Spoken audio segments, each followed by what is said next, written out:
Dear Diary, the first time I ever tried to express my feelings, our maid stole my diary, read it, and handed it to my father like she was presenting breaking news. And trust me, it gets worse. Hi, my name is Megan. I'm from East Africa, Tanzania to be specific. I live in Dar es Salaam City, and before we begin, I need to tell you something. This woman you're looking at, this calm, polished, I have conquered life energy, this is not me yet. This is who I'm slowly becoming.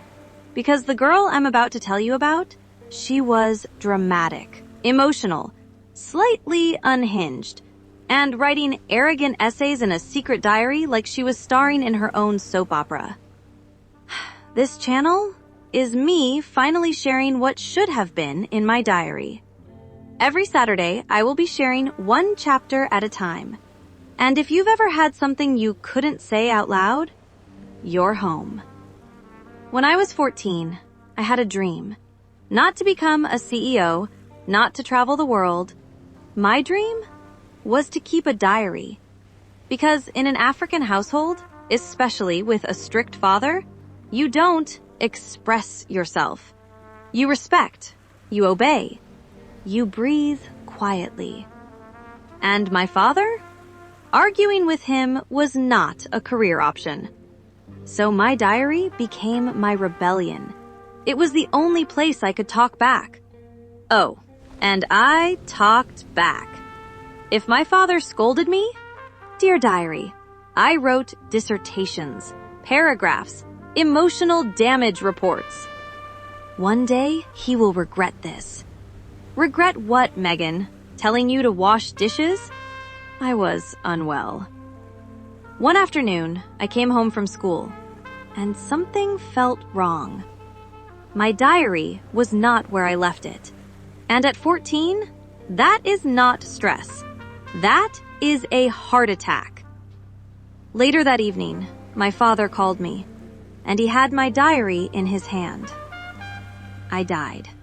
Not physically, but spiritually, emotionally, mentally, gone. He read everything. Every sarcastic thought, every "he doesn't understand me," every dramatic teenage paragraph. And I couldn't defend myself, because in our culture, you don't explain yourself to your father. You accept judgment. And from that day, our relationship changed. But here's the thing. I wasn't even that angry at my father. I was angry at her, the maid. She didn't find my diary. She searched for it. She read it. And she delivered it like a trophy. At 14, I didn't understand politics. But that woman, she was playing chess. My mother passed away when I was 10. My father promised he would not remarry until we were older. I'm the firstborn. I have 2 siblings. And apparently, to our maid, we were obstacles. Months later, she told a family friend that she wanted to get rid of us. Yes, children. So she could start fresh with my father. Ma'am, this is not a Nollywood script. Relax. One day, that family friend called me privately and said, "Be careful with her." Then told me everything. And that moment, something changed in me. I went straight to my father. Yes, the same father I was afraid of. The same father who read my diary like a novel. I told him everything. He had to call the family friend to confirm it. And that day, our maid was chased out of our home so fast, like a rat that she was. I celebrated that day, because she was the sole reason of conflicts at our house. I was 16, going on 17, and for the first time, I think my father saw me differently. You know what's ironic? The diary incident damaged our relationship, but exposing the maid saved it. Life has a strange sense of humor. There were cruel things my father said after reading that diary, things that stayed inside me, because I was too scared to speak. And after that, I stopped writing. Not because I stopped feeling, but because I didn't feel safe expressing it. So I carried everything inside, for years. When you grow up in a strict household, you learn survival before self-expression. You learn silence. You learn that food, clothes, and shelter is love, even if apologies never come. As I grew older, I began to understand my father differently.